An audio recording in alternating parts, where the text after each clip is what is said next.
You're listening to the UBC Medicine Learning Network.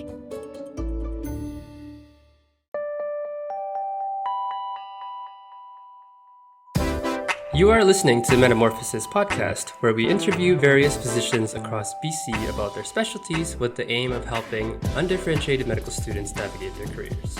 My name is Jeong, and I will be your host today. My name is Tina Liu. I will be your co-host for another special quarantine edition of Metamorphosis. Today, we are very fortunate to have Dr. Michael Nimmo, a former psychology major and corporate lawyer, as well as UBC medicine graduate, who's currently practicing as a general pathologist at Vancouver General Hospital. Welcome, and thank you for joining us virtually on Metamorphosis today, Dr. Nimmo. I'd like to start us off with having you first tell us a bit about yourself and what you do. Well, so I'm Mike Nimmo, and I'm a general pathologist, as you've described, working at Vancouver General Hospital. I went through the residency training here at UBC, and then I started working at UBC Hospital, which was part of VGH at the time, and now it's part of the Vancouver Acute system. And I've been at Vancouver General Hospital for the past 6 or 8 years, I guess it is. And I work as a pathologist concentrating in the areas of surgical pathology and autoimmune testing. You know, surgical pathology is the field of taking specimens, either biopsies or surgical resection specimens, and examining them histologically and providing diagnoses. And I was attracted to pathology because of the nature of the work. I think it's a very interesting and rewarding field. And autoimmune testing is the field of looking at the serologic results of patients with autoimmune diseases, patients with lupus, autoimmune hepatitis, various other autoimmune conditions, and we analyze their blood and help to subclassify the diseases, provide prognostic information, various other helpful parameters to determine how the patient is performing. And in my experience, being a pathologist is very rewarding because I deal with other professionals. So in essence, I am the doctor to the doctors. We interact with general surgeons, thoracic surgeons, gynae oncologists, internal medicine, all of the specialties, family physicians. We interact with them, and it's very rewarding because we're able to provide useful information that help guide the therapy of their patients. Yeah, I think that's important that you highlight that, because I think a big stereotype out there of pathologists is that they're very antisocial, hiding out in the basement. But from my experience shadowing pathology and exactly what you're saying now, you actually have a ton of interaction with your colleagues within the specialty and within other specialties as well. I think you're right, Tina. From my perspective, I think that is a stereotype that is applied to pathologists. I can tell you that I'm not in the basement. I'm actually in the first floor of Jim Pattison Pavilion North, which is right above emergency. Many of my colleagues have windowed offices. And again, the interactions, people think that we are socially inept or awkward. And I think it's far from the truth. We don't require that, interactions with patients. We are always interacting with each other. There are approximately 20 surgical pathologists here at Vancouver General Hospital. In addition, there's neuropathologists, hematopathologists, etc. And we interact on a daily basis. It's one of the nice things about pathology is we're able to review cases amongst each other. It's very easy to pick up a glass slide and walk down the hallway and say, what do you think of this? And the other, if you look at pathologists as a group, they're always smiling. And that's because we have a lot of control over our daily activities. It's not like we have a waiting room full of patients. You can't say to a waiting room full of patients, I'm just going to go watch my son's hockey game and come back, in an hour's time, because the patients would be upset. Whereas you could come in early and look at your glass slides early, create time in the day that you could go and do other activities. And, we're always available either by pager or by phone. And provided you have, they can contact you, we have a certain amount of flexibility with being able to attend other events or participate in other activities, especially, for example, teaching. And that's something I really enjoy. And pathology really does afford me the opportunity to do a lot of teaching. I think that's really important that you mentioned that the culture of pathology is so different from what one might expect.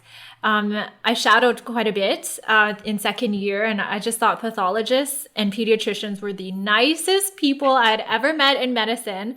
How much do you think is that the flexibility you're afforded through the nature of your specialty and having fewer of the stressors that other specialists might experience? Or is that just something that is selected for when you're picking residents? I think the field of pathology does afford you more time in the sense that you don't have people on the other side of the desk or the examining room asking you questions immediately. I'm a salaried physician here at Vancouver General Hospital. As pathologists, the main types of arrangements for payment are either as an employee or a service contract. We're not so much fee for service. Consequently, there's not that constant demand to be pushing patients through, or the constraints of a backed up waiting room because of the demand. We have more control over our time. In addition, I think, although pathology can be very stressful, the work we do, if I make a wrong diagnosis, it could lead to the amputation of a limb that was not necessary, or, implementation of therapy that was harmful to the patient, or the withholding of treatment for the patient that is necessary. And the most stressful area for us, if you like, or the highest acuity, is in the frozen section room. And in frozen sections, I believe you've done general surgery rotations, and in frozen sections, the surgeon will send us a piece of tissue or an organ and ask us for a diagnosis that we have to provide within 20 minutes. And that will guide their surgery. So, for example, you can have an ovarian mass in a woman, and they want to know, is it a benign or malignant? And if it's malignant, what kind of malignancy is it? Because different therapies are implemented, and they may want to, if it's a high-grade serous carcinoma, leave an intraperitoneal shunt in place so they can do intraperitoneal chemotherapy. So I think it is not without stress. I think the situations where you experience that kind of high acuity are relatively limited, and even then you do have backup. So during regular working hours, if I have a difficult gynecologic malignancy or surgical, they're doing a Whipple procedure, it's not that I'm on my own. I do have access to people with subspecialty training in hepatobiliary pathology or gynec pathology subspecialty training, and I can take the slides to them. Slides are eminently portable. It's not like I have to tuck the patient under my arm and walk around. Glass slide, just for those of you that have never seen it, that's what a glass slide looks like, and it's very, very portable. So you can walk down the hallway and show it to someone. That was something I experienced, actually. Dr. Tony Ng, another pathologist, he allowed me to cut off a slice of this frozen ovary. And they had clear cell carcinoma, unfortunately. But I think that one of the stereotypes or misconceptions is that all you do is look at size. But there's actually a lot of dirty work, let's say, in receiving the sample, preparing it for analysis, and then getting it to the step where you're able to analyze it. That's true. And again, so the work and the processing of specimens prior to us actually looking at them, there is a lot of work involved in that. And it's amusing sometimes to get residents or others, dropping off a specimen and saying, so will the result be available in 20 minutes? Because they're used to blood tests. And that's just not possible in anatomic pathology, because it has to go through the various stages of processing, including fixation, etc. We actually, as pathologists, are not involved to a great extent in that. The small biopsies are received, if you have a colonoscopy, radiologically guided biopsy of prostate, etc. We receive those in the lab.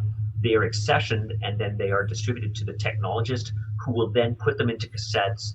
They go into the machine overnight and then would be available next day for cutting. And we don't do cutting of slides. So, individuals who have been in laboratories and think that that's the kind of work we do, no, that's not true. Where the pathologist is involved is obviously once the slide is prepared, looking down the slide or down the microscope and assessing the slide and providing a diagnosis. But we also are involved in the more complicated cases where we have to analyze the specimen and determine what sections are appropriate in the situation of frozen section diagnoses, where we are the first people to deal with the specimen and ensure that we sample representative tissue, freeze it, render a diagnosis.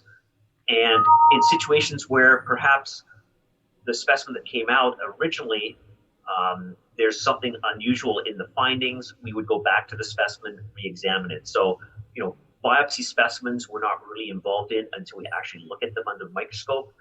Large surgical specimens, which would include hysterectomies,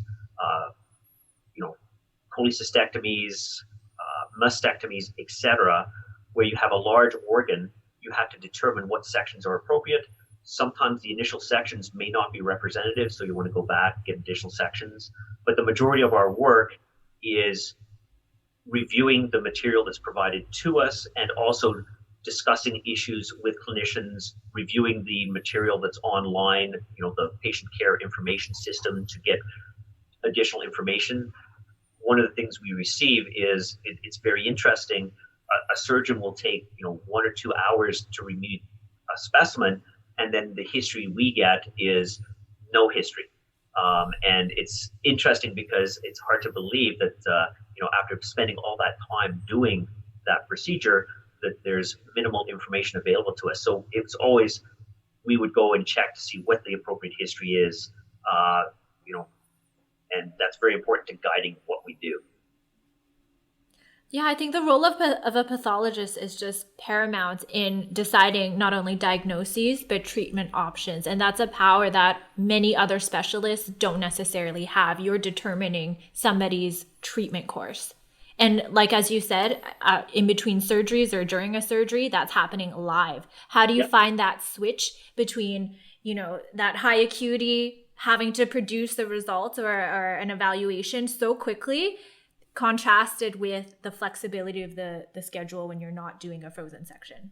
Yeah, so luckily when we have one of our pathologists, and this would be true for every single pathology site, whether it be at whichever hospital is involved, then definitely there's someone that's dedicated, and they would have to be on site and available during regular operating hours, which would be 8 till 5.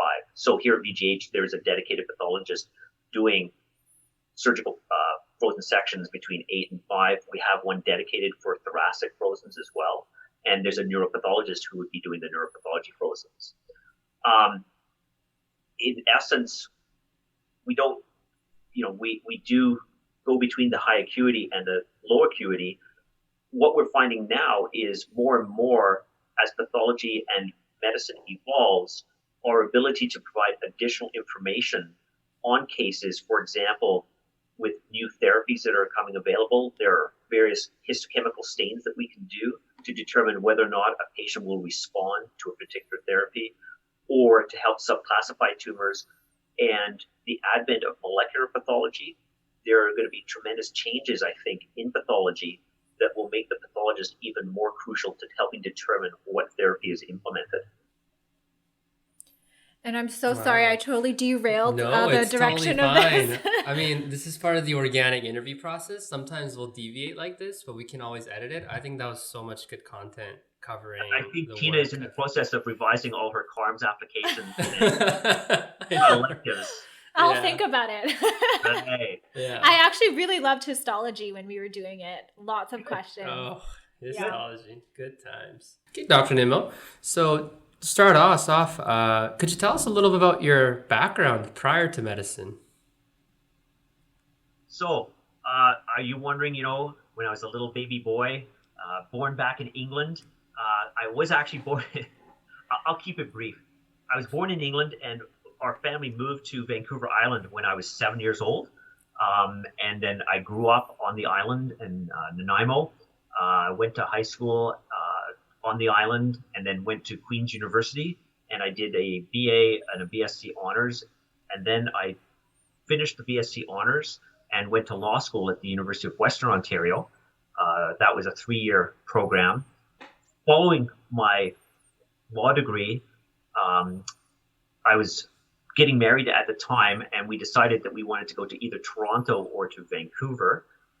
We opted for Vancouver, and at the time, you had to choose if you were articling. So after you finish law or while you're doing law school, similar to applying through CARMS for residency, you apply for articling positions, and the situation in law is different from medicine because they're different jurisdictions. So Ontario is a separate jurisdiction from British Columbia, and there were separate matches at that time, so you had to commit to one or the other match.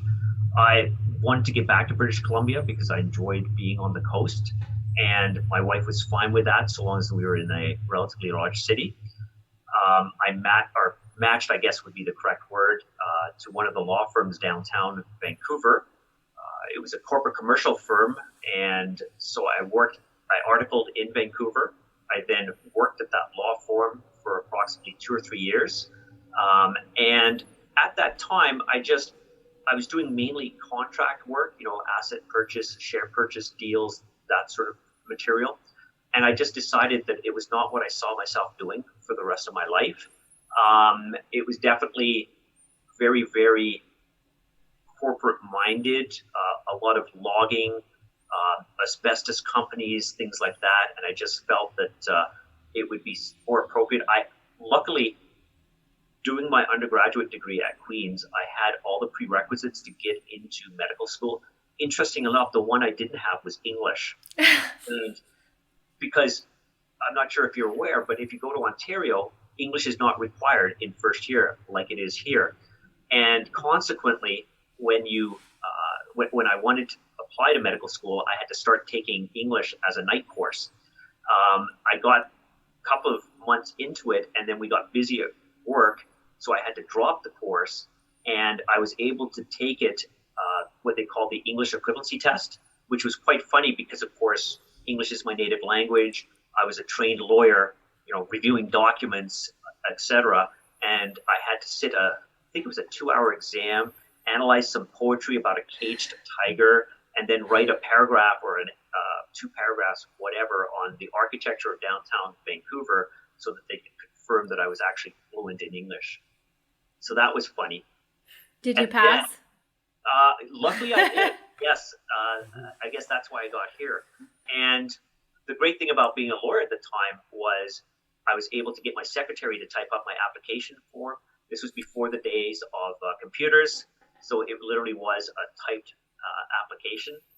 And I applied and was granted an interview, was offered a second and third interview, which was the method it was done back then, if I was successful on the English placement exam. And as you pointed out, yes, I was successful. And then I got into medical school. And from my perspective, in my opinion, I think law is an excellent degree to have, and it really did prepare me well. Law is a very, very general type of process where you learn to make arguments. It's different from medicine in the sense that in medicine, it's much more collegial. You're working cooperatively to a goal, whereas in law, you're sort of arguing one point versus the other point. I have to admit, when I first went into medical school, and I can remember distinctly in the first medical biochemistry exam, they specifically said, what enzyme catalyzes this reaction? And I was thinking, that's a silly question because I can just look that up in a textbook and it'll take me a second. It's why would I need to have that piece of information? Of course, it doesn't matter what I think. You need to know that information to pass the exams. But I had to get back into the science type of examinations. But I certainly think having a law degree prepared me well for going into medicine. I think it prepares you well for all aspects of various jobs or various professions because it teaches you the underlying structure. I'm currently co-director of a course called TIP, which is the Transition into Postgrad Practice, which helps medical students transition into their residency training, helps prepare them for the LMCC, etc. And one of the topics we have to cover is government and medicine. What are the actual things that control medicine? And as a lawyer, you understand, statutes, the jurisdictional issues that the province has jurisdiction over healthcare, in order to practice medicine in British Columbia, you have to be licensed through the College of Physicians of British Columbia. And the Royal College has no jurisdiction as far as granting a license is concerned. So very, very important not to upset the College of Physicians and Surgeons of British Columbia, because they're the people who license you to practice medicine. So given your background and how much communication and all these skills were emphasized, I would have thought maybe the natural progression for you would have been into a specialty like psychiatry or public health. What was it about pathology that really stood out to you? How did you develop an interest in it? That's a very good question. And I definitely developed an interest early in medicine. I think it's, you don't get a lot of exposure in medicine to pathology. And that's true more now than it was back then. And I honestly don't think before I went into medical school, I knew that pathology existed. When I was doing medical school, it was the old traditional curriculum where you started off with your basic sciences in first year, so medical biochemistry, microbiology, physiology, etc. And then in second year, we did pharmacology, infectious diseases, and pathology as an actual course. And that meant that you had great exposure to the different areas.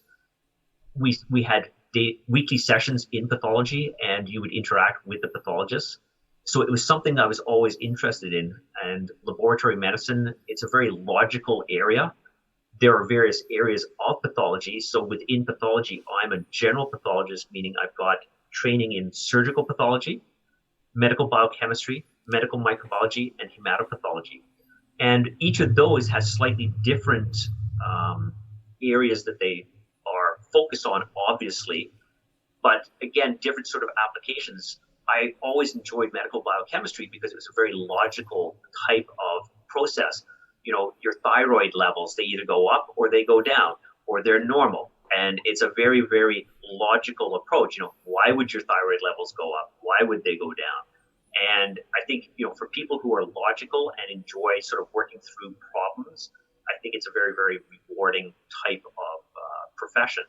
The same is true in surgical pathology. And I think probably most medical students and physicians don't understand that there's a certain degree of judgment involved in assessing a pathologic slide. So, you know, when you assess a patient, you're able to take the history, do the physical, order lab tests, etc., and you should be able to generate a diagnosis probably without the lab and the radiology, probably 75 to 80% of the time. And when you actually need a biopsy or something like that, we can give you an answer probably 95% of the time. But in some cases, it is an opinion based on assessing the slide. And some people will have different opinions, in which case we would try and convey the lack of consensus or the fact that there are different opinions. So that was one thing I found out only when I got into pathology. It was not, when you look down a microscope, it is obviously this. You know, the majority of the time, definitely true. Just like any other field of medicine, you know, the majority of what you deal with is fairly straightforward and fairly classic type of scenarios. But occasionally there are situations and you have to apply, you know, just like in clinical medicine where you're examining patients, you would ask for additional laboratory tests and imaging. In pathology, the majority of times in surgical pathology, you can make the diagnosis on an H&E, but then in certain situations, you have to do additional tests with immunohistochemistry, special stains, etc. So that was also interesting to me. And what I like particularly about pathology in each of the different realms, it's very, very focused in the sense you have one case, you analyze that case, you render a diagnosis, and you're done. So it's sort of you're not continually having to follow up on different parts of patient care. Interesting, the patient care, in my opinion, part of the difficulties facing modern medicine is there are so many different things that have to be followed up with respect to social work, care at home, pharmacy, etc. And I think, in my opinion, pathology is the most scientifically based and the closest to what I actually did in my undergrad, which I find very rewarding. Wow. Thank you for that insight. I just want to kind of go back a little bit into the specifics regarding, obviously, you've, gone through law school and you actually practiced as a lawyer. I could imagine that, having that change of heart, realizing this isn't what you want to do and, pursuing medicine, it's quite daunting. Like, how did you feel when you were going through that transition? Was there any unexpected challenges you faced? So good question. Certainly, when you practice law for 2 or 3 years, as I had, you're making a salary. You are, in charge of certain things. You have control of your life. You then go back to the student, and in some situations, or the student scenario, so if I would be doing a clinical rotation in years 3 or 4, there might be someone who is quite a bit younger than me telling me what to do. I personally, that's not a problem. I think for some people it could be. I think you have to make sure that you don't let your, that sort of thing bother you. It can be difficult. The other thing, of course, is around exam time. You sort of say to yourself, why am I doing this? I had a nice job. It was well paid. And you're stressed around exam time, obviously, like all students are. It's just your natural tendencies. So there are definitely things to get rid of. Fortunately, at the time, I was married, and so my wife was very supportive. We didn't have any children when I started medical school, but I actually had a son that was born in between second and third year. So again, that is also, puts another layer on things, because going through medical school and having children, you're obviously, things like daycare, making sure that you've got time for the family, various other activities. It's very important to make sure that occurs. And I think probably because I had a son, it was very important for me to choose a profession where I would have the ability, because I was older, to spend more time with my family. Wow. I can't imagine being a medical student and a young father and having to handle, the navigation of, figuring out what residency you want to do, but also reminiscing about your past and being like, oh, I was working. I was totally fine. Absolutely. And, like many things, you have an income. And at the time, we were fortunate because we had not bought a house. So we had no mortgage obligations.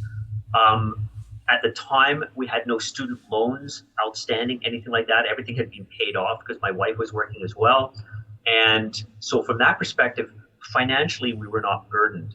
But it's certainly not that there are certain considerations you have to take in order to make that decision. And because we didn't have financial constraints, the other constraint that you have to consider is that you may be a little older when you finish, and to what extent, there are some specialties that go on and on. You subspecialize after your specialty, and so 5 years of specialization followed by subspecialty. It's going to be a long time before you actually finish your training and out in the workforce. Was there ever a moment, given that you had such a stable career, basically everything set up for you, did you ever regret your decision to pursue medicine? No, definitely not. I'm extremely happy doing what I do right now. I think I really enjoy doing surgical pathology, really enjoy teaching medical students. I'm actively involved in various administrative activities. I think pathology permits me to do those kind of activities in addition to the pathology itself. And it's very, very rewarding. Every day I'm happy coming into work. And again, I was happy in the firm I worked at. They were a nice bunch of people. I actually played tennis with one of the people I used to work with. I played tennis this morning with him. And so I stay in touch with those individuals, good group of individuals. Again, it was just the nature of the work. And I think you have a certain period of time within which you can adjust your careers or your career trajectory. And you should take into account, where you see yourself in the future. And I'm very happy.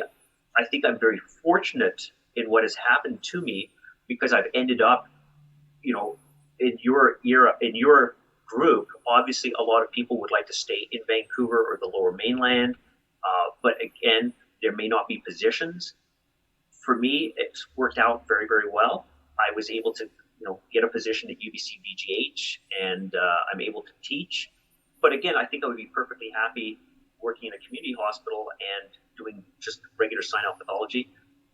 And in that situation, I'd probably be more involved in teaching other physicians, doing rounds with them in the morning and various other activities.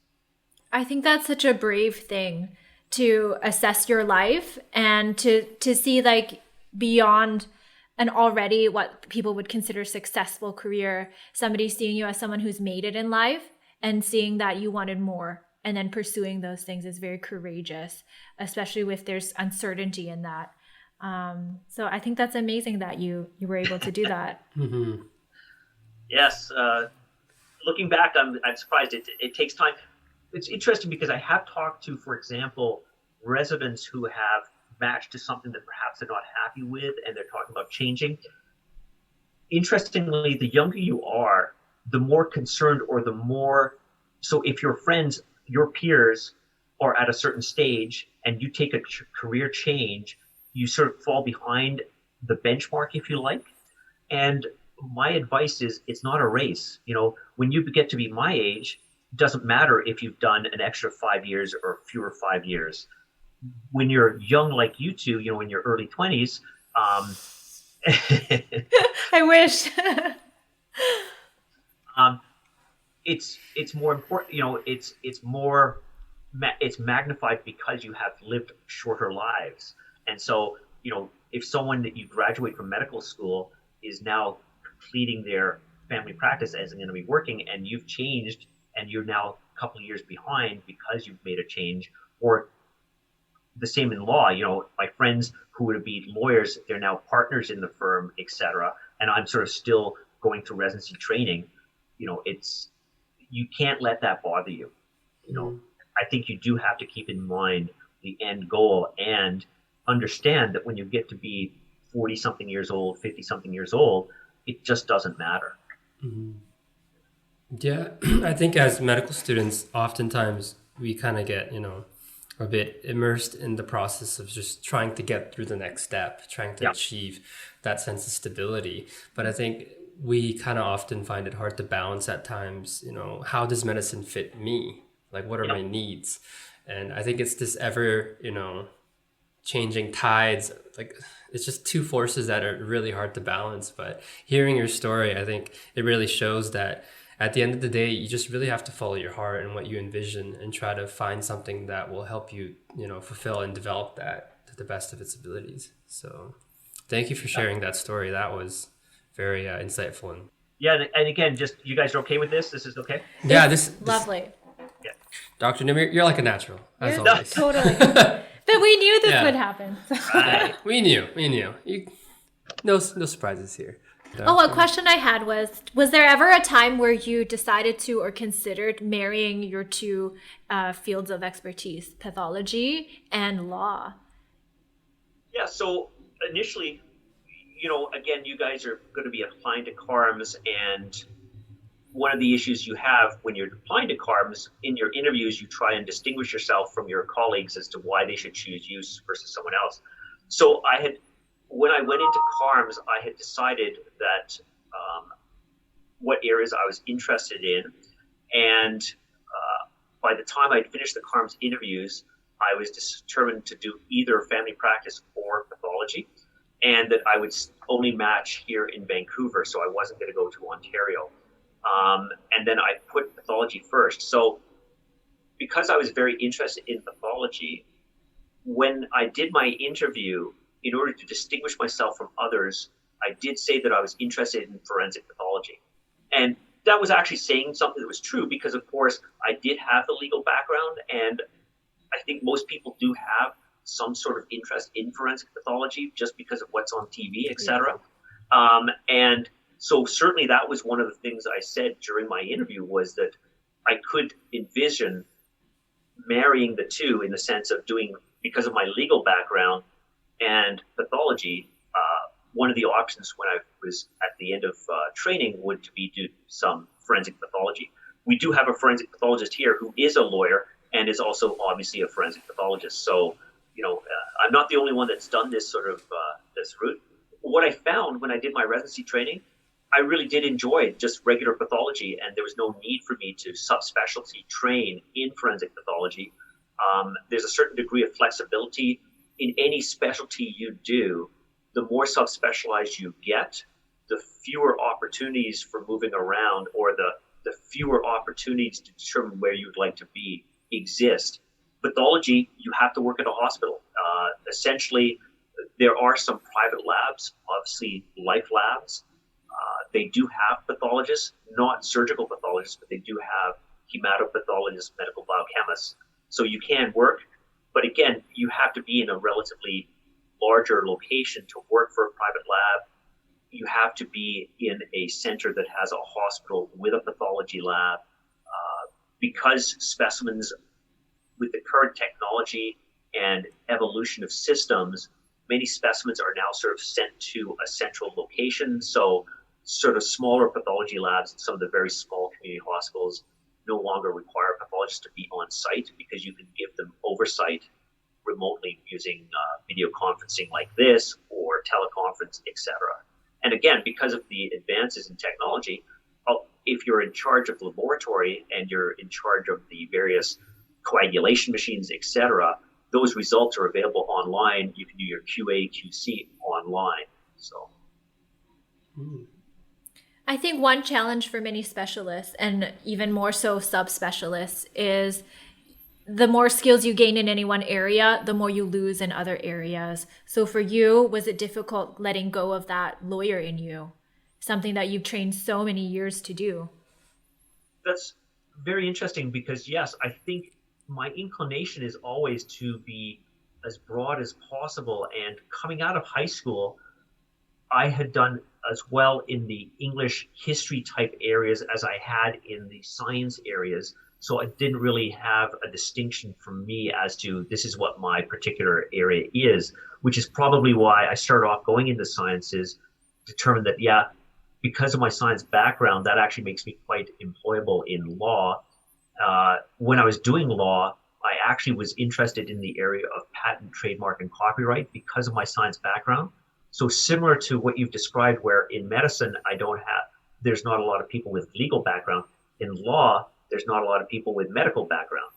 And consequently, I was sort of falling towards that. And again, a very interesting area of law. But coming to Vancouver, it just didn't have the same amount there as it did in Toronto. But in when I was coming through here, interestingly, what I get asked a lot of questions, not so much now, but when I was first working at Vancouver General Hospital as a pathologist, my colleagues would come and ask me, not for my opinion on a slide, but for legal advice.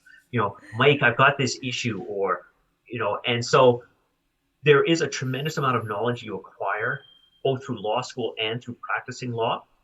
But as I've said, I actually do use it quite frequently because I have administrative roles, and I'm not sure if I've fallen into those just because I'm comfortable with them, but the administrative roles require you to, for example, review documents, and it's just in my nature and how I was trained in law school and in the law firm to go through things with a fine-tooth comb, and I'll sort of say, yes, this doesn't make sense how you've written it. This doesn't make sense as far as the structure.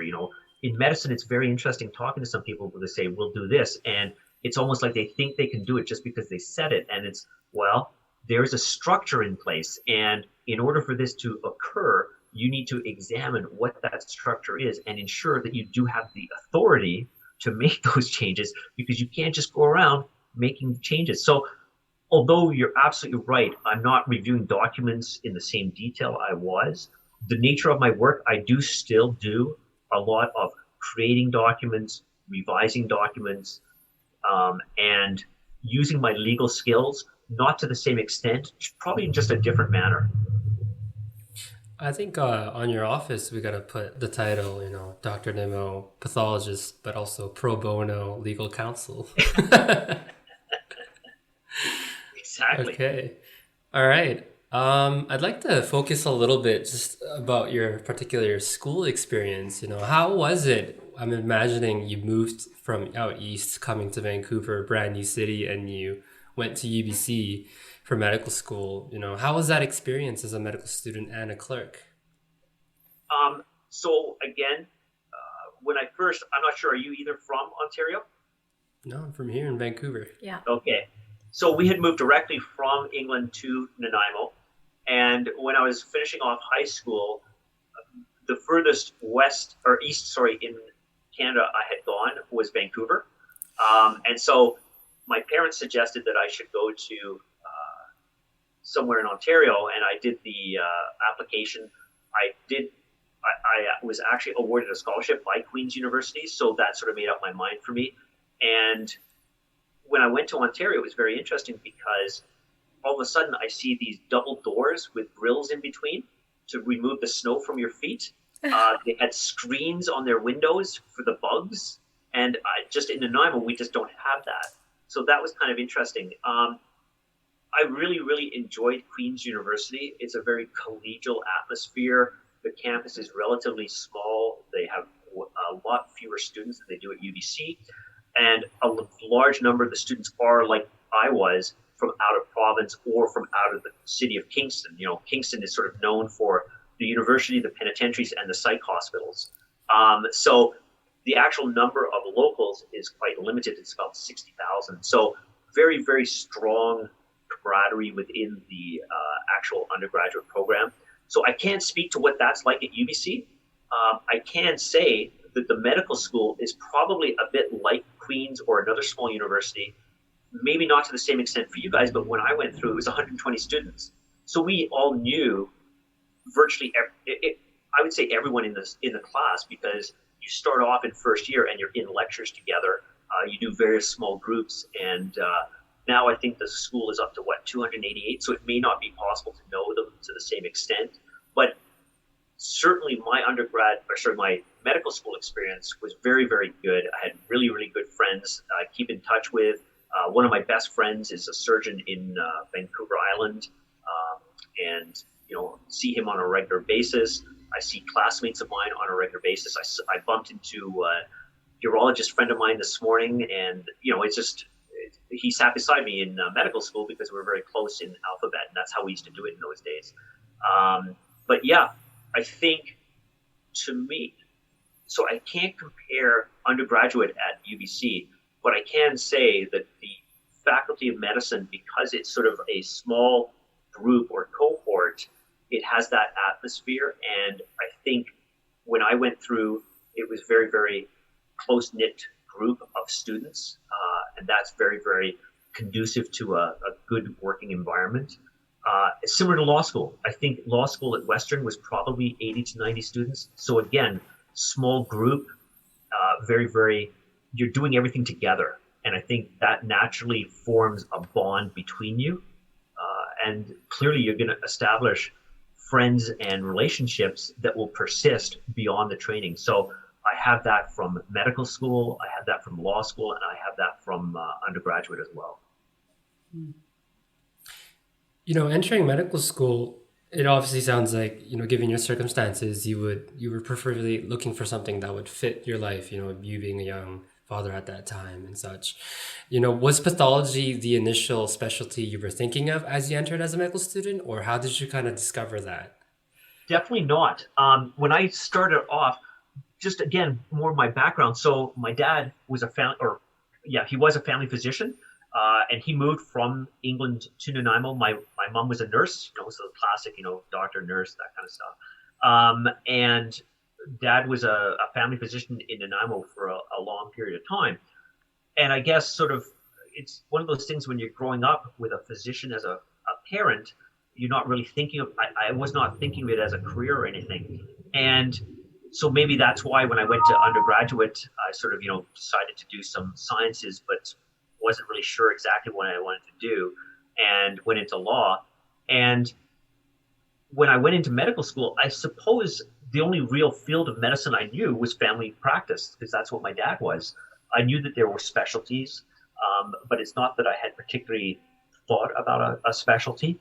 And going through the training, I think because I didn't have any preconceived notions of, I want to be this from the day I was born, right? I think I was open to those kind of areas, and did do broad electives, not trying to focus on a particular type of specialty. And interestingly enough, as I said, family practice, I could have always finished off family practice, go back to Nanaimo and take over my dad's practice, or, a specialty. I when I did the CARMS interviews, I did apply broadly just to make sure that others that I might be interested in.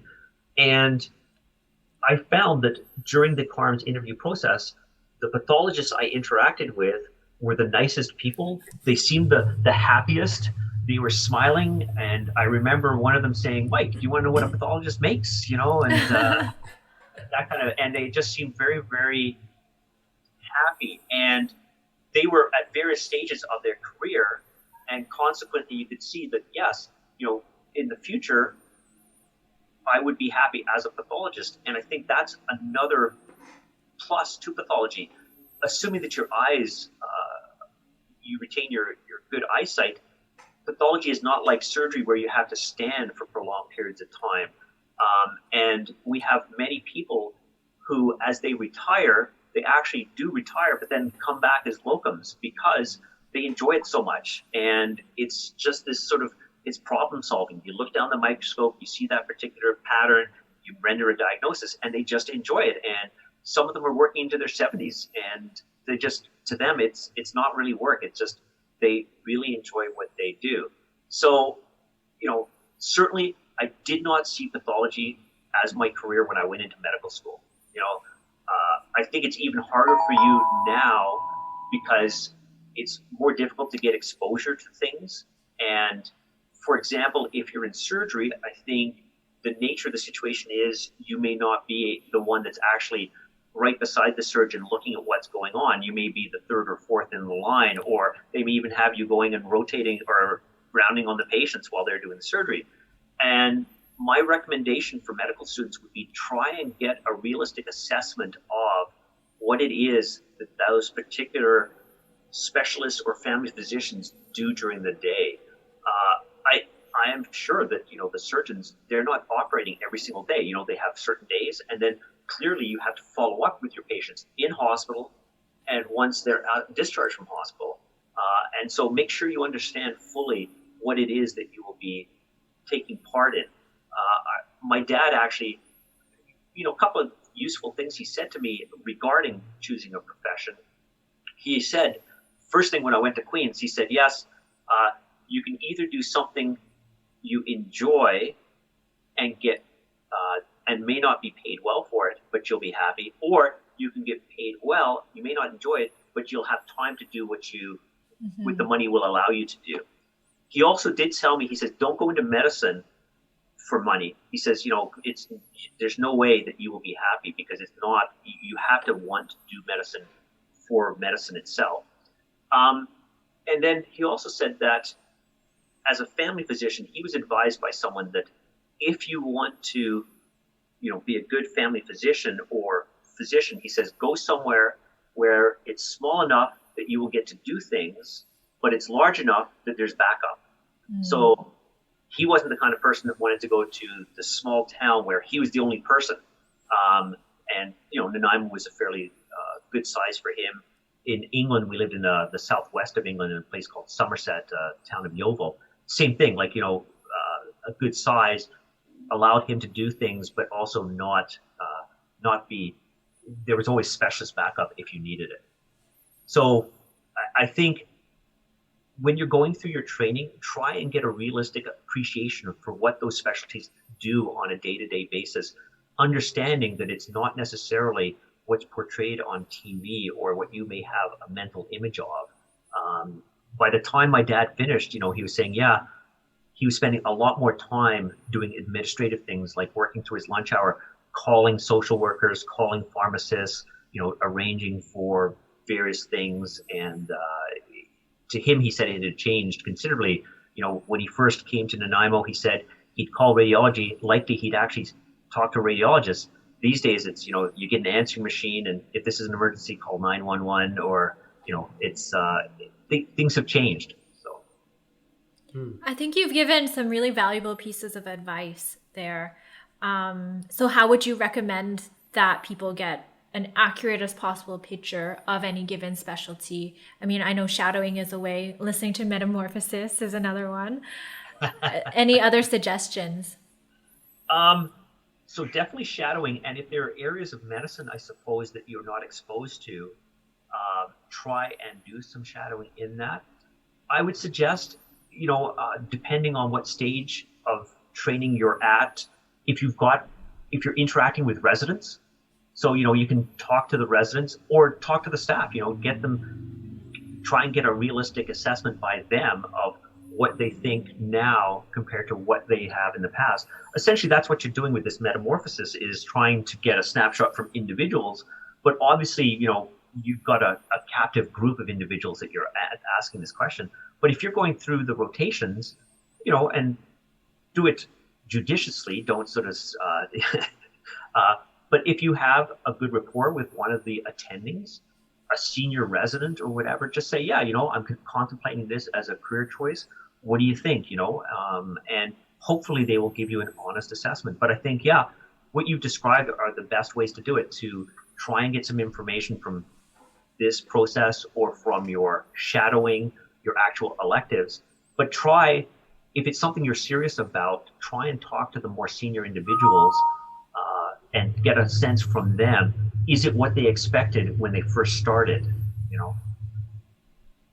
That's some really valuable advice.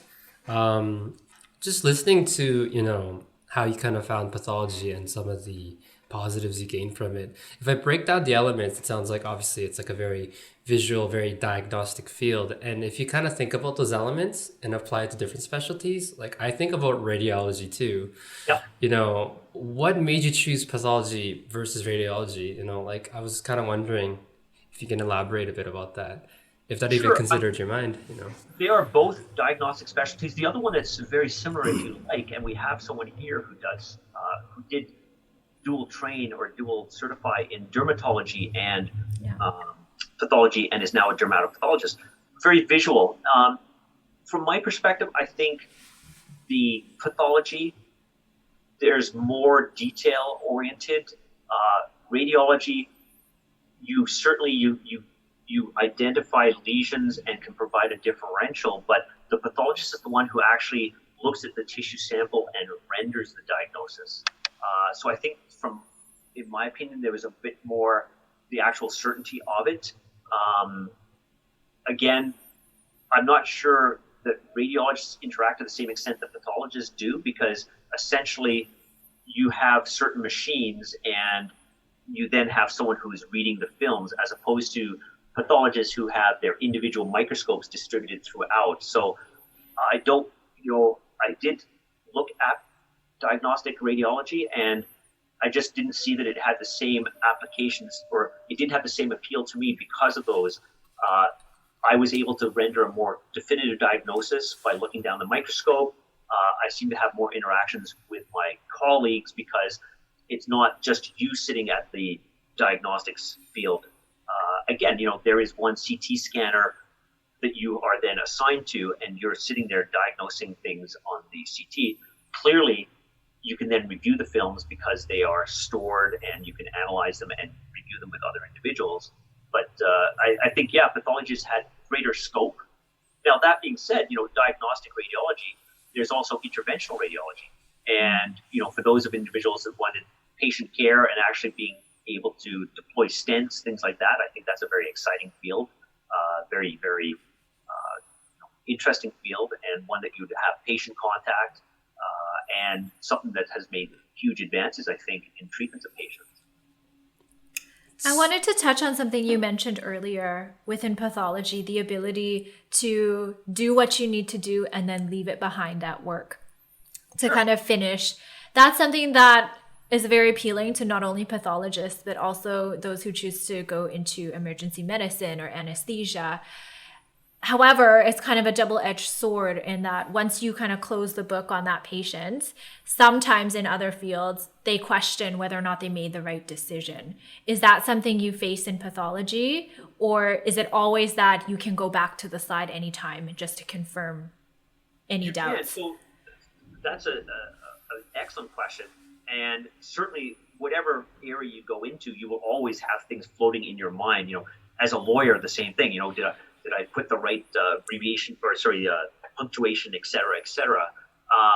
And in pathology, it is a double-edged sword because yes, you can go back and review the slide. We are lucky because we have the advantage because we work for or with other clinicians. They will contact us if they say, Mike, that didn't really make sense. It was a real mass and you just called it a benign lesion.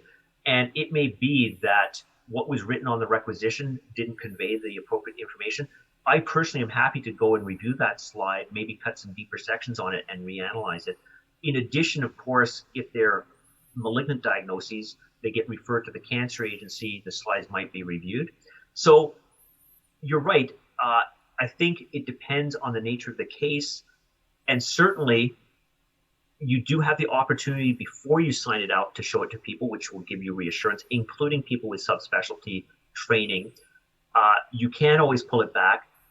And that is, again, so people who are thinking about pathology and not worrying about stressing or something, if you are a clinician and you examine a patient's ankle and said that there was no evidence of necrotizing fasciitis at the time I examined it, no one is going to be able to argue with that, assuming you have documented it properly. Whereas with me, if I say that this is a tuberadenoma of the colon, they can just pull the slide up to 18 years later and say no, because it is a physical documentation. Yeah. So it's a double-edged sword in that way. Again, probably the more experience you gain, the less concern you have, the more you're sort of you are comfortable making the diagnosis.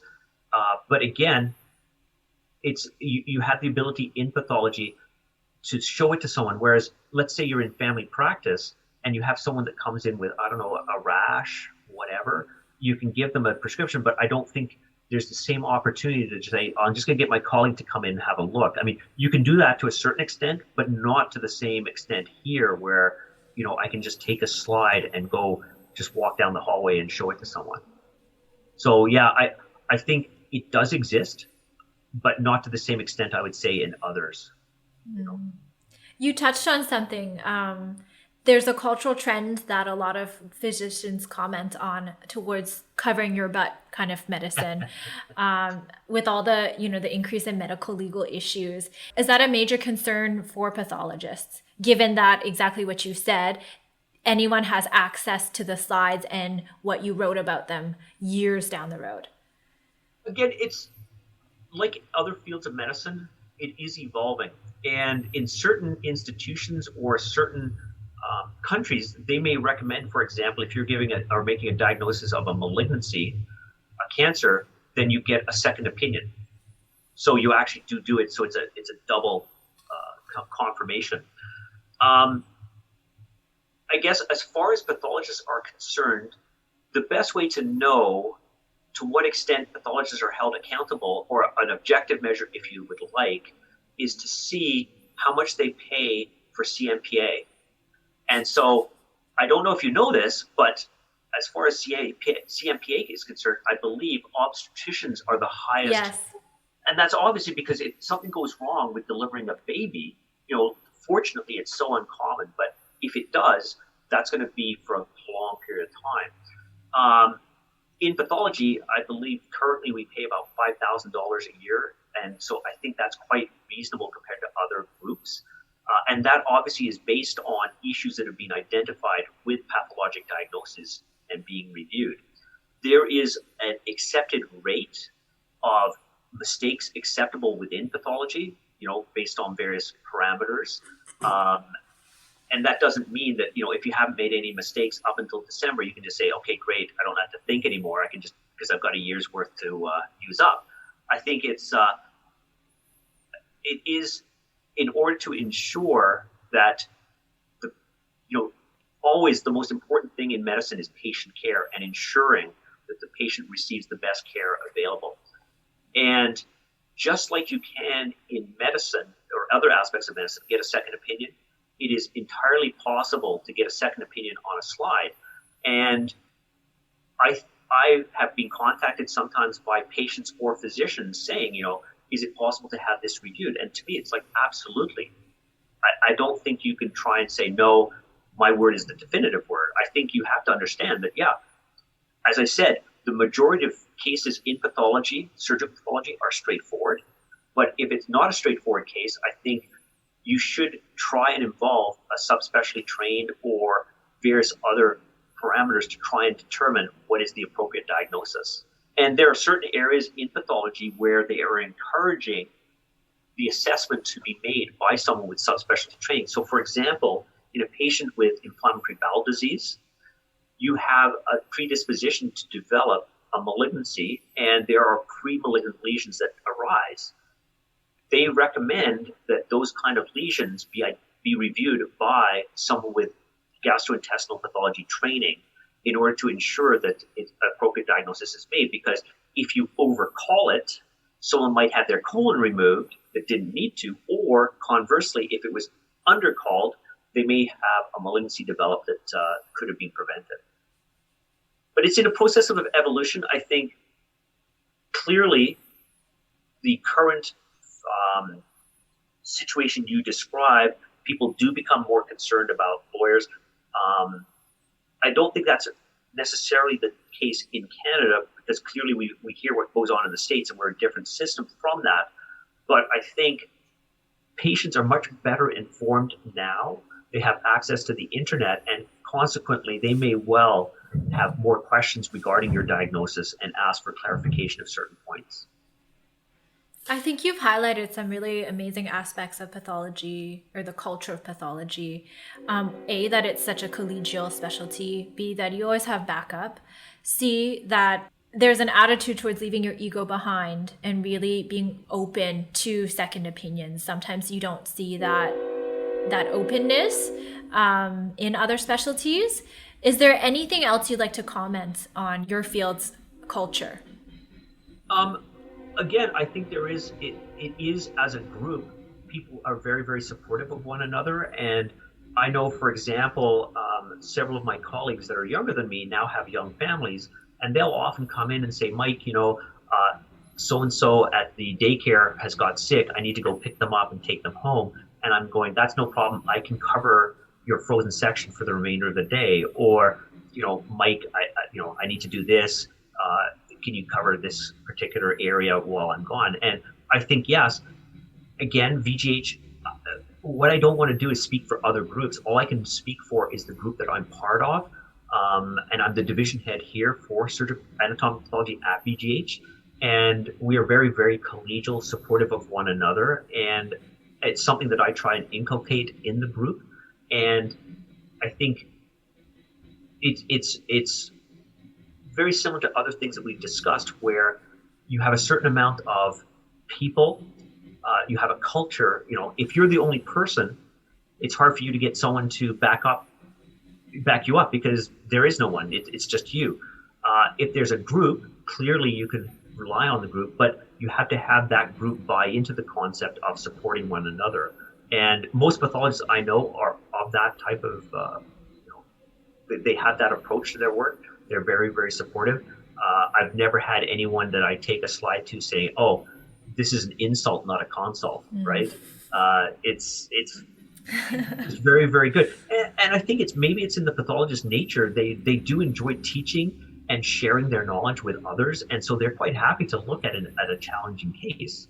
Now, that being said, it's sort of like any field of medicine, and this would be my recommendation to medical students and to residents. It reminds me of someone when I was doing my pediatric rotation at Children's Hospital, and there was a patient, and it was something to do with the cardiac system, and they consulted cardiology, and the pediatric cardiologist was very adamant that you guys better have worked it up yourself, as opposed to just saying, yeah, that's heart, contact pediatric cardiology. So the same is true in pathology. If I just look at a slide, or if I don't look at a slide and just say, oh, this is apparently this diagnosis, can you look at it for me? Then you won't get a lot of support for that, because you're just not pulling your own weight or doing the work you should. But if you've worked it up, you've ordered some special stains that are appropriate, and you say, this is what I think it is, then they're more than happy to work it through. So I think it's, as I say, it's a consult versus an insult. Don't dump work on other individuals, but work it up appropriately, and then they're more than happy to help you. Wow, the camaraderie of pathology, it sounds very, tight-knit and supportive. I kind of wanted to cover a little bit about, I guess, some of the conceptions or maybe the misconceptions of pathology. And you did mention, briefly about patient care and such, but I think as medical students, we often think about pathology and, it's always in the basement and such. Do you agree with the statement that maybe in pathology, there's rather a lack of patient like bedside interaction? And if you do agree with that, how do you kind of, find ways to, I guess, fill in that gap? That's a great question, and it's actually a question we ask all the applicants who are applying to residency training for pathology.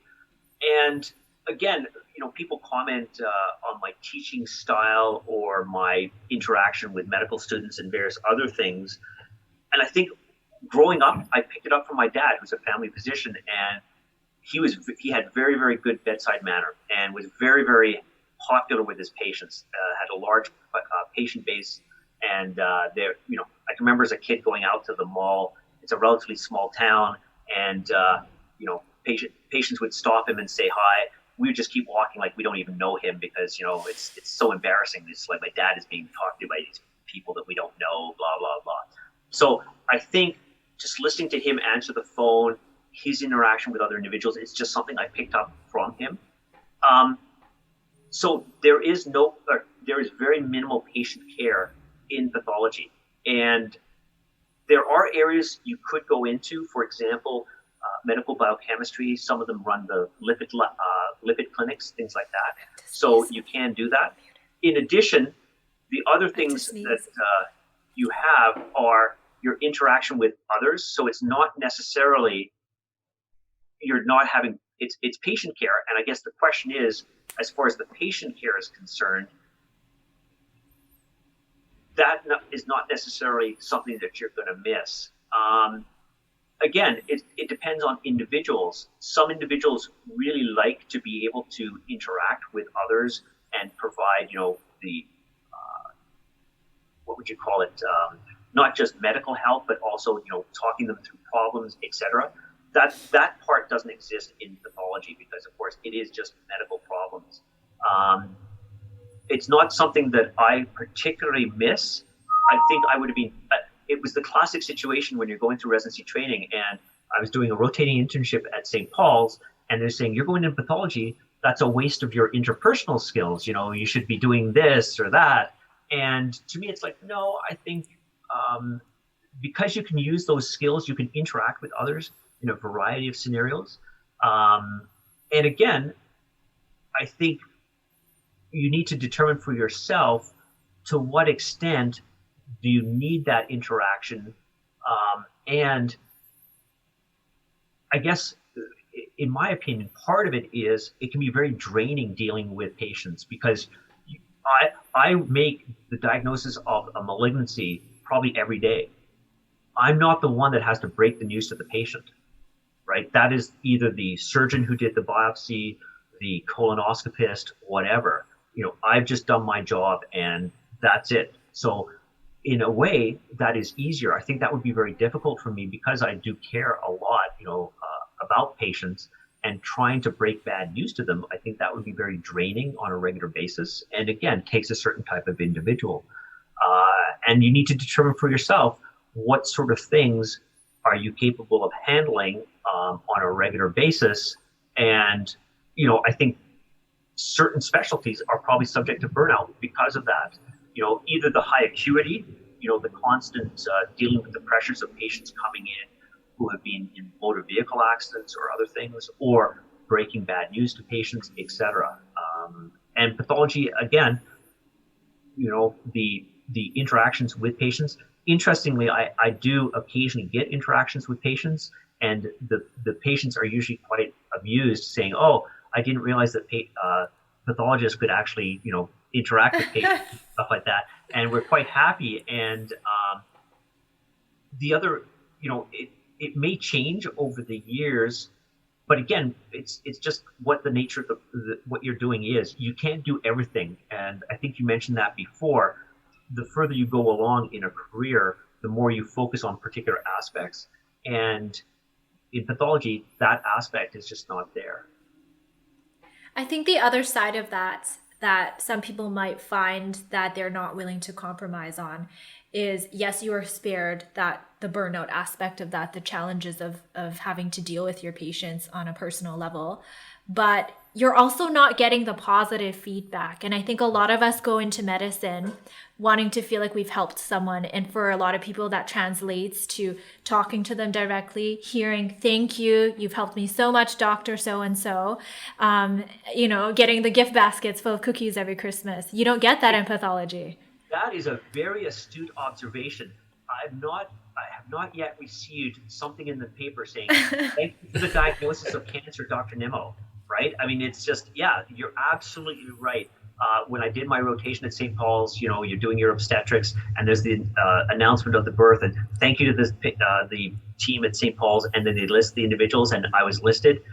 My dad used to receive every Christmas or various times throughout the year cards, chocolates, whatever. Yeah, so I'm fully aware of that, and you're absolutely right. No. Rarely it does happen, if you've been able to sort something out for someone where there was sort of some debate as to what the actual diagnosis was, and it's sent over, but exceedingly rare. Absolutely correct. So, I think we need to start having a day where it's Thank Your Fellow Pathologist Day. Pathologist appreciation days and baskets. One of the strange types, and again, I don't know how much time we've got, but I'm happy to relate stories to you. I think it was in the first year of my practice out at UBC, the classic situation, I think I cut myself when I was grossing in a breast specimen.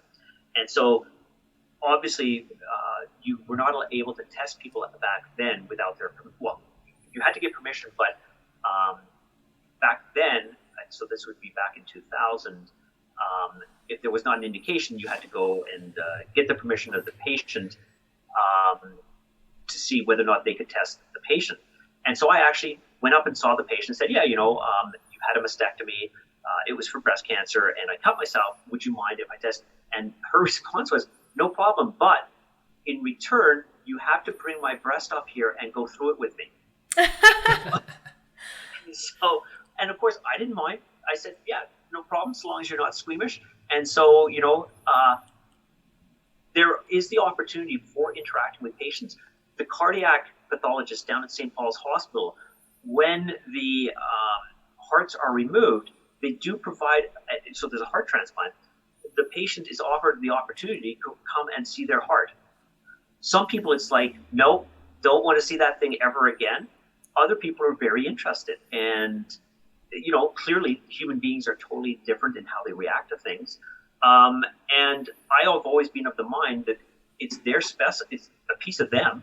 And if they would like to come and see it, I have no problem with that whatsoever. Within the constraints of maintaining patient safety and time constraints, that kind of thing. But and she was very interested, and I showed her, this is the mass, this is where they cut this is the margin between you that remains and where the tissue was removed. She's a very, very, very pleasant individual. I think that can provide a lot of closure for some people. Yeah. You see it in dermatology too, when something gets removed. It's like something that was a part of them that caused them distress or, was dangerous for them. Being able to say goodbye to it and seeing that it's been removed from them can be a very, very interesting and important experience in letting go. I think I just want to dive in a little bit more about just maybe the simpler facts of pathology, because I guess in medical school, currently, we only have exposure to pathology mainly via, histology, learning about slides and such. But I guess since you're a pathologist, if you can maybe elaborate on like how your day-to-day work looks like. I think, a lot of us don't really know what happens beyond those lab doors. Sure. So from my daily activities, essentially, I show up between 8 and 9 in the morning, and the slides are prepared and come out in the afternoon the day before. So I have the opportunity to look at those slides the day before or look at them when I come in the morning. We are a teaching institution at Vancouver General Hospital, so quite often I will have a resident assigned to me or a medical student, and in which case, if those slides came out the day before, those residents or students are provided with the opportunity to preview the slides, and then I will go through the slides with them. So when I come in, I check my emails, see if there's any meetings that I need to go to, and juggle various things to make sure that I'm able to do things. I then will look at the slides and dictate, make my diagnoses, order any special stains that are required. Depending on the amount of material, most pathologists would be able to get through their daily work by noon. Okay. You then are waiting for the reports to come back. Most pathologists are perfectly capable of taking their 1 hour lunch break. I am an employee of Vancouver General Hospital. I'm paid for 37.5 hours a week. I do many, many more hours than that because of teaching and various administrative responsibilities. But, we are able to take our breaks. In addition, once lunch is finished, we would then wait for the additional stains to come back. We would review the dictations, make sure that the dictations are correct, pick up any errors, and then we do what is known as signing out. And that is when we actually apply our signature to the report. And that means it's finalized and clinicians are able to view it online. So obviously that is a typical day of a surgical pathologist when you're on service. Just like a surgeon, they go in, they start their surgery at 8 a.m. in the morning, and they do, an appendectomy followed by a mastectomy, whatever, talking for general surgery. Now, that being said, it's not that I'm on service doing this material all the time. I am involved in various academic roles and various administrative roles. So what I do then in the afternoon, I spend time reviewing the cases. I also spend time, teaching. We have daily rounds with the medical students or residents at VGH. So if they're medical students on site, residents, we have rounds on Monday, Tuesday, Wednesday, and those rounds extend for an hour. And one of the days I would have to do those in the sense of we've got 22 pathologists, so it's split up. So maybe once every 2 months, I would be doing that. We have various rounds that we attend, including GI rounds, thoracic rounds, neuropathology rounds. So depending on your areas of specialty, you would attend those where you have clinicians attend. So Tuesday morning is GI rounds or gynae rounds. And the general surgeons and the gastroenterologists show up at 7 in the morning. We go through cases with them. And these are very clinically based rounds in the sense of they want to confirm what the opinion is from pathology. We have diagnostic imaging there as well. We have surgeons and gastroenterologists. Is it better to do some surgery? Is it better to do medical therapy, etc.? And the same would be true of all the major organ groups, so genitourinary, gynecologic, etc. And in addition, we have various administrative roles throughout the hospital, and pathologists are able to do those kind of roles because their clinical responsibilities are somewhat adaptable to the schedule. So quite often I will be asked, Mike, can you attend this meeting? And I say, will you schedule the meeting because I can rearrange my looking at slides to adapt to the meeting. Whereas it's very interesting being co-director of TIP, as I said, working with a family physician or working with a ophthalmologist previously, and they have their list of patients that they have to see, and it's booked for 6 months in advance. And to me, it's like, I have no idea what I'll be doing 6 months from now. No idea whatsoever. But I do know that tomorrow I will have several trays of gynae pathology slides to look at, and I will render diagnosis. Within the material we receive, there's varying acuity. So sometimes we get things that are marked urgent. If there's a query high-grade malignancy and they want to intervene early, then we would put priority on that. Those are all flagged for us. And, in the afternoon, we also have various rounds. Today at 12:30, I'm supposed to attend gastroenterology rounds that are internal, where if I'm having a particular interesting or difficult case, I can then show it to the GI pathology group. And there's no gastroenterologist or general surgeons there, but we talk amongst ourselves and say, what is the accepted nomenclature at the current time? Things change over time. You may not be aware of that, but as things evolve, as our understanding evolves, they change the names applied to various lesions. And so you want to make sure that you're using up-to-date terminology. A lot of my time is spent as the AP division head, talking to individuals of my division. This morning, I had an issue arise which delayed me joining you guys, and it was to do with ensuring that a particular service was covered off. Someone had to be somewhere else, so we just sort of rearranged the schedule to cover that. And dealing with issues. It depends on the individual whether or not you want to become involved in administration. Some people enjoy administration. I think maybe my legal background and maybe my interpersonal skills, I get asked to do it. It's not like I apply for these positions, but they come and ask me, Mike, would you do this? And I'm willing, if someone wants me to do something, I'm more than willing to help.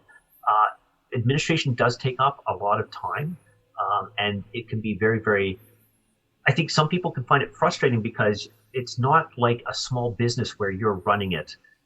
We're part of a publicly funded system.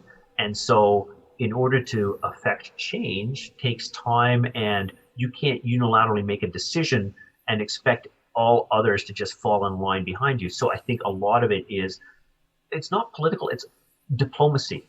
I think having certain diplomatic skills in order to enable people to buy into what you want to do, that's important. So a lot of my time is spent on administration, and I personally, that's fine. And it is rewarding. I think I would encourage medical students as they're going through their careers to become involved in teaching and administration to help, provide some support to the system. As you're going through, you probably don't realize all of the sacrifices that other people are making to make it more smooth for you. And, giving back, I think, is important, and ensuring that you feel rewarded in what you're doing. So not just doing your medicine, but again, it depends on individuals, and there are different times in people's careers when they have more or less time available. So in someone who's got a young family, and clearly you have to make your priorities and focus on those sort of things first. Is that an opportunity that you found to have advocacy for other medical trainees and patients is through your administrative role? Definitely. I think, you've already described the fact that pathology has a relatively low profile, and they will quite often, taking the current situation with COVID, clearly, because they wanted the hospitals to be relatively empty of regular patients in order to make room for the COVID patients, a lot of things were canceled. And in order to, these are things that need to be done. They may be able to be put off for a certain amount of time, but they need to be done.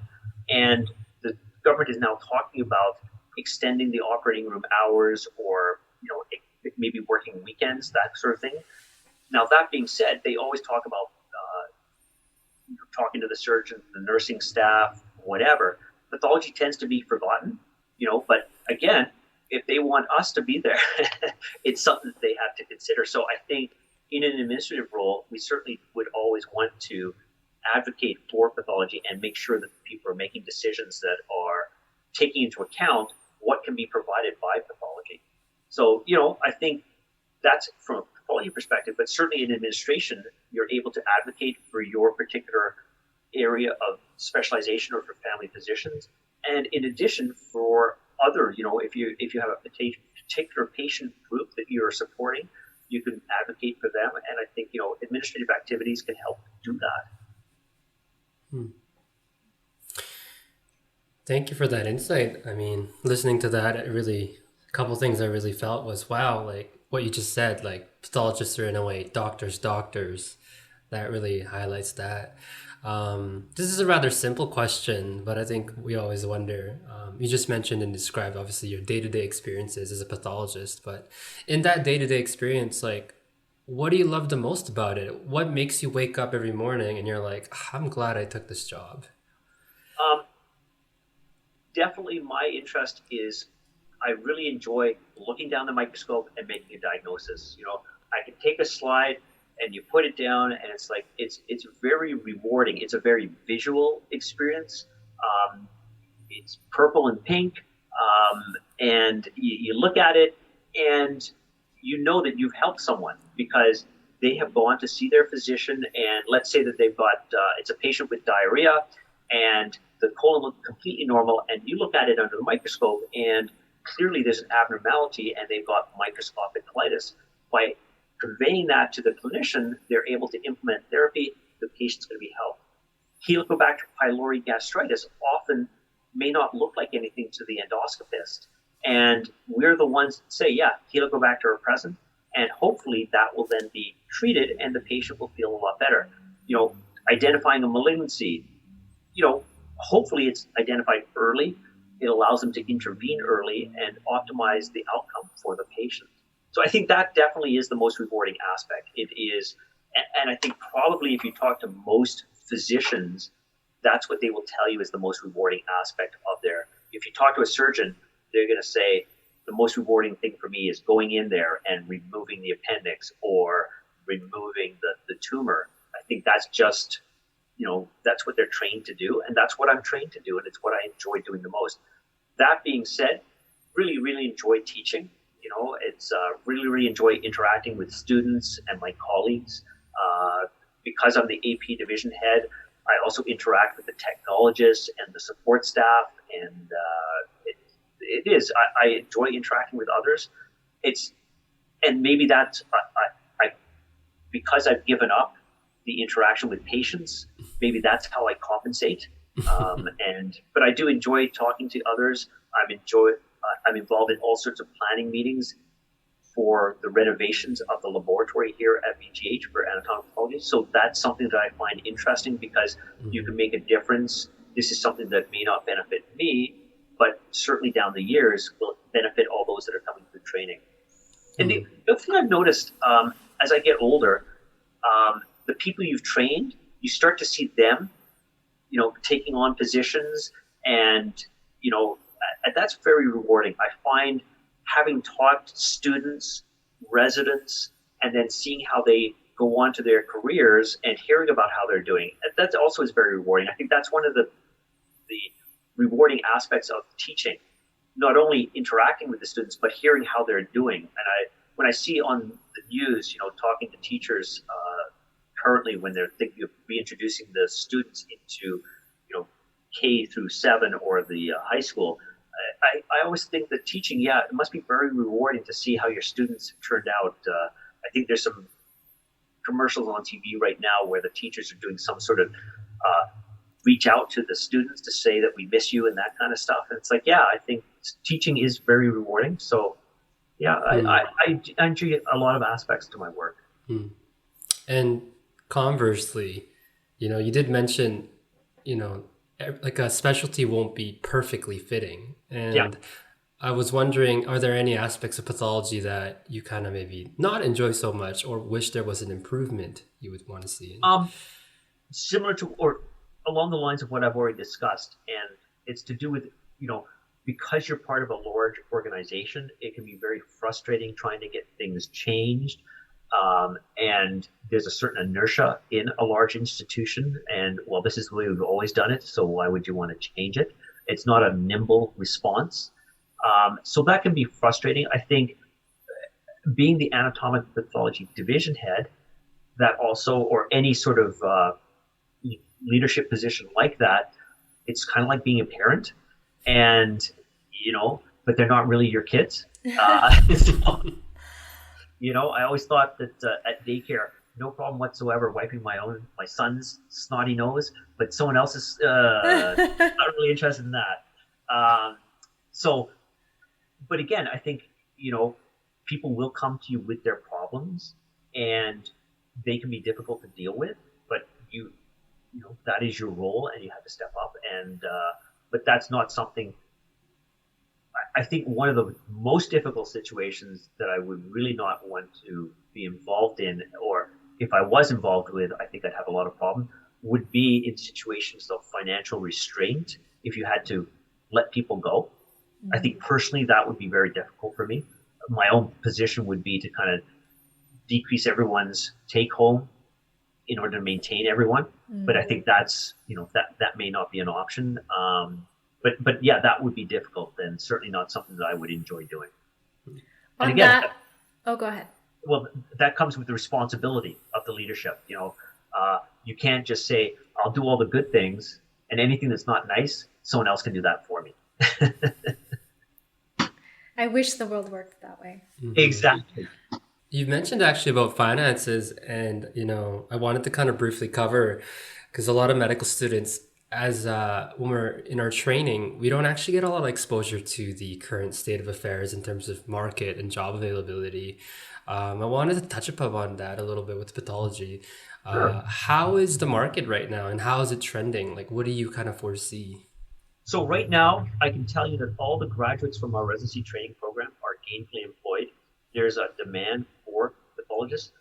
The issue with any specialty is predicting what it's going to be like in 5 years. So when you start a specialty, I can't say, it may be great when you start the specialty, but then 5 years from now, and I know that certain specialties right now, for example, orthopedic surgery, it's difficult to find positions. Pathology, because pathologists tend to stick around, we actually have a lot of old pathologists, and those old pathologists can't keep going forever. So I don't see a problem for pathology residents getting positions. In addition, I think what I've described with the advent of all the molecular testing, additional immunohistochemical stains, the amount of work required continues to increase that will require pathology residents. So yeah, I think the job market is good for residents right now, for pathologists, and essentially I think that will continue. I don't see it changing. One of the concerns that is always raised is artificial intelligence, and whether or not artificial intelligence will take over the role of a pathologist. So obviously we are at a certain state or a certain point in evolution of these systems. And you had asked me before the difference between diagnostic imaging and pathology. In diagnostic imaging, the creation of an online image is actually saving you time, because you don't have to create the actual plate or film. In pathology, in order to generate a digital image, you have to create the slide. You can't just take the tissue and scan it and create the image. So in imaging, you take the patient, you scan them, and that creates the image. In pathology, you take the slide and then scan the slide. So it's creating an additional step.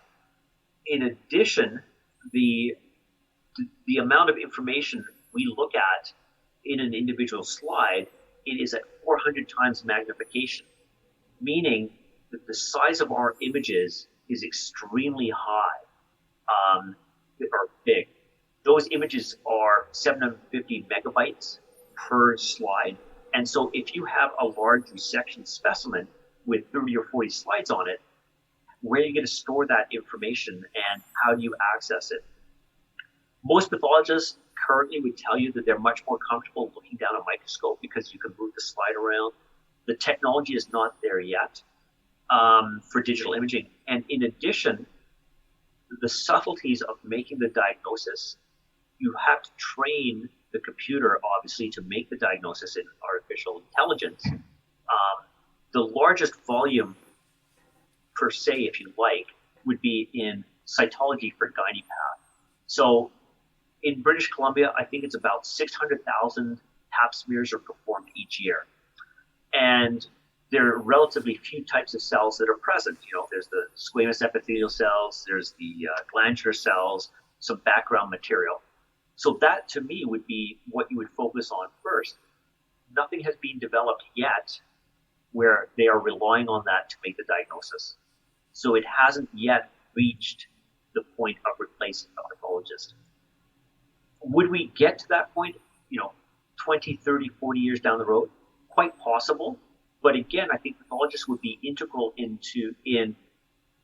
there's clearly going to be the same situation that you have now where there's relatively straightforward material that maybe the computer could diagnose, but the computer will also then say, this is unable to, and this requires more technology or more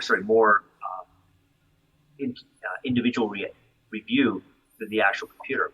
In a way, it's like blood films. Back 40 or 50 years ago, everything was done manually.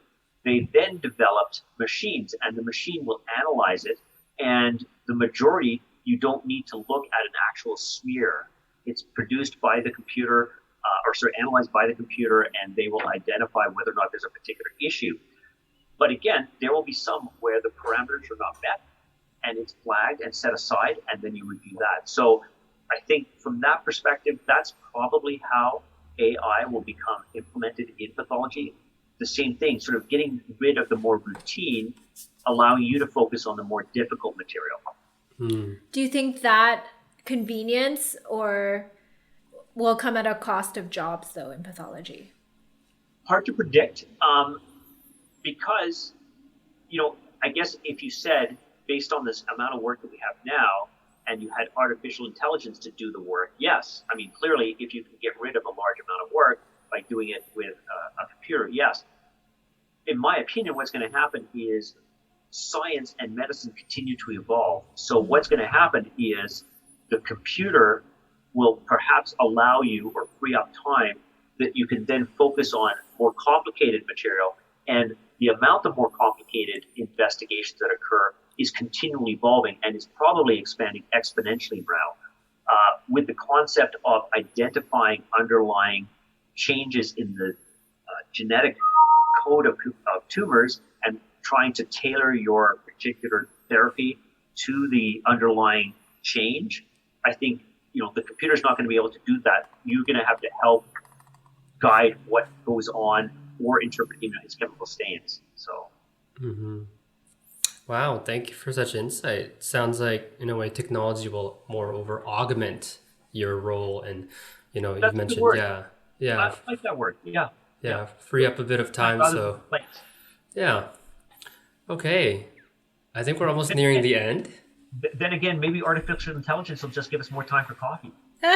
Exactly. Maybe you'll be the next. More coffee. Yeah, you'll be the next medical ethics lawyer going back to your firm.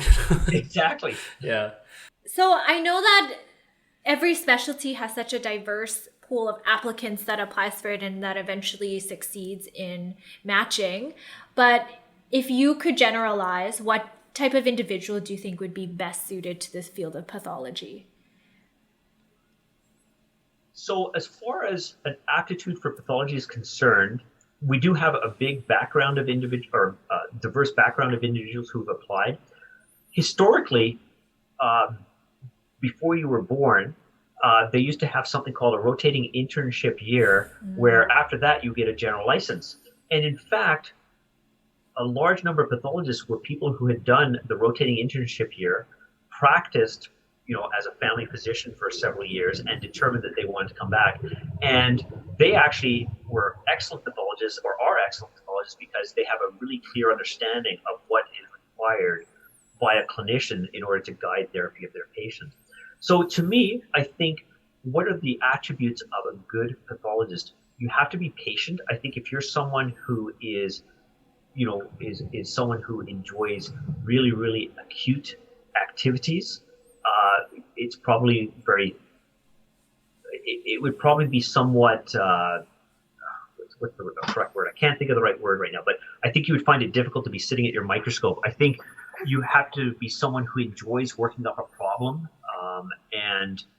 but also not someone who is going to spend too much time on it, because you just don't have the time to do it, to examine every single aspect of it. I think you have to have someone you have to be someone who can see visually, or that doesn't make sense. See visually? That doesn't make sense. How else can you see? I think you have to be someone who has an aptitude for visual pattern recognition. And that's why we require all of our applicants to have done at least one rotation in pathology, because it would be awful for them to match into pathology and realize that looking down a microscope, they really can't tell that there's different patterns. So I think that's, the applicants, someone who I would encourage to apply to pathology is someone who has a genuine interest in science and, making diagnoses based on analysis of a visual pattern, who enjoys the opportunity to have more time and the ability to show cases, and also someone who has or would appreciate the ability to have time to do things outside medicine so that they have a more flexible schedule and are able to kind of, adapt their schedule to suit what else is going on in their lives. As this interview draws to a close, I just wanted to end off with what's one thing that you're most proud of? I think one thing I'm most proud of is, as I've described, seeing the people I've taught go on to their careers and succeed in their careers. I think that's very rewarding. It's, in a way, I guess it's similar to being a parent and seeing that your child has gone through their adolescence, etc., and gone on to become some, contribute to society.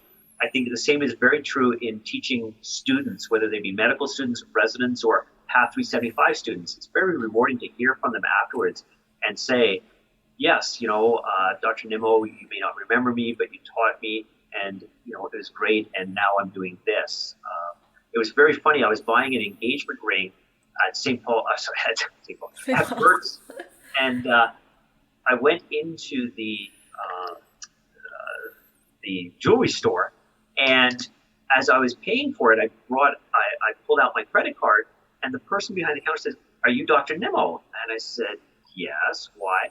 They said, "Oh, my husband was in your Path 375 class, and he really, really enjoyed it. And this would probably be an 8 or 9. And so how on earth would she know or remember that he had said to her and that she still has my name?" So it's very rewarding. I'm very pleased to hear that, I've been able to help people, further their careers and give back to society. Well, that's the end of our episode today. Thank you so much, Dr. Nimmo, for joining us today. It was an absolute pleasure to speak with you. For those who are listening to this episode, you can find more episodes like this on Spotify, Apple Podcasts, and other apps where podcasts are listed. Yeah, Simplecast now. Simplecast as well, yes. Again, joining us virtually given COVID times, we really appreciate that. And on behalf of the entire Metamorphosis team, my name is Eric Jeong. I'm Tina Liu. And thank you for joining us. Hope you guys stay safe and happy social distancing, everyone. See you next time.